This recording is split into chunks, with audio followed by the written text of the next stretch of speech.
Clorox is not an effective crime scene cleaner by itself.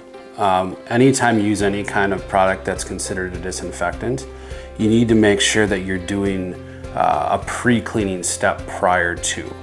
So for example, you can use even just regular soap and water. If say you're wiping a table off, you wipe the table off with regular soap and water, and then you have to apply a disinfectant after that to actually do its job.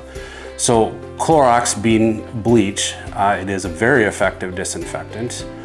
Just need to make sure that you're mixing it according to the label on the bottle and following those instructions carefully. But again, by itself, bleach is not a cleaner, it's a disinfectant. So you need to make sure you add in that first step, and the disinfectant is the second step.